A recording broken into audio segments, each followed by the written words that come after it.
106.7 KROQ. It is KROQ and Megan Holiday backstage at Acoustic Christmas with the Paradox. Hi. Hey! You guys are the band that I was most excited to talk to tonight. I couldn't watch your set, sadly, because I was here working, but how did it feel to be out there playing your first Acoustic Christmas? Felt absolutely insane. I think back a lot to like when me and Zealand were watching Almost Acoustic Christmas, like Blink's performances on there back from the 90s and stuff. Oh my God, So yes. this is very full circle moment for us, yeah. I know. Well, the thing with you guys, and it just makes my heart so happy, you really only been a band for a little over a year now. Yeah, 15 months. Yeah, it's crazy. And then really your story is you kind of reached out to Billy Joe Armstrong. You're like, hey, can you help me figure out these chords, right? Yeah. And then he's like, why don't you guys come out and open up for Green Day in Atlanta, which is where you're from. Yeah.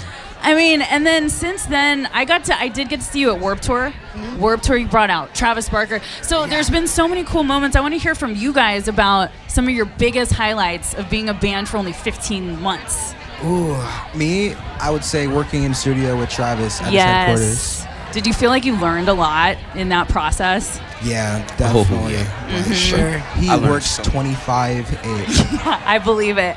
I believe it. And then like the fact that I had to sing my part in front of him, he's like in the studio, like on the outside, like in the glass window, looking at me while I'm singing. And I was like, oh my God. How do you think I felt, bro? How surreal, you guys. Absolutely surreal. And how was it playing Warped Tour, this iconic festival that I'm sure you're too young to have gone to Warped Tours, huh? Yeah, I never went. Okay. See, that was me. I would go every summer. That was what I looked forward to doing when I was in high school and going out to Warped Tour and stuff. So it was a huge deal to see you guys playing. Thanks. Is it different now than back then? It's different in the sense of, it's bigger and it's in a different location and it's kind of on a different level, but it's still the same feeling of community. That's the thing that I love the most about Warped Tour. Yeah, Warped was, I never got to experience that back then. for sure, yeah. Warped Tour is like super cool. I think like, same thing, like seeing like watching like old performances from like Warped Tour of like literally every band, like Taking Back to Fall Out Boy, Newfound, Blink. Story of the year. Yeah. Like, You guys, we have the same musical taste. It was just insane. Yeah, So, these were all the bands that I would go and see in high school and stuff. And I you're just so lucky. I know, I really know I am. But there's still time, you guys. There's still time for I know, you. that's why we're trying to bring it these, back. Yeah, a lot of these bands are going to go and play When We Were Young. Sum 41 will be back at some point. Need to. Better. They need to. So, you guys, what are your plans now? I mean, we're wrapping up the year. We've got, are you all going home for Christmas and So all that? after this, we're going to Portland for another show. Then we're doing another show in Seattle. We're going to be home for 2 weeks. We're going to come back out here to LA, write for about 2 weeks. Yes. We're going to do 3 shows. And then I think, working on like just more music.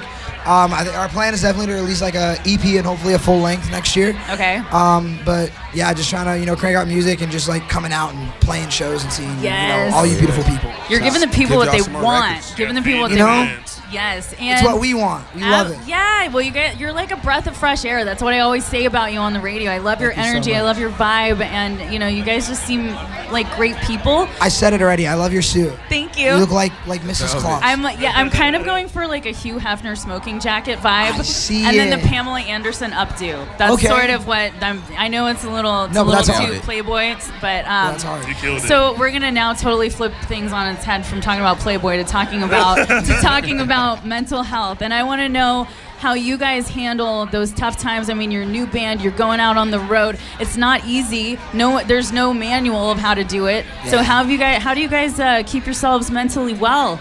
I can't say my first method on air, but I can say my second method, which is that's a form of meditation. I think working out, things like that. I think you put it best.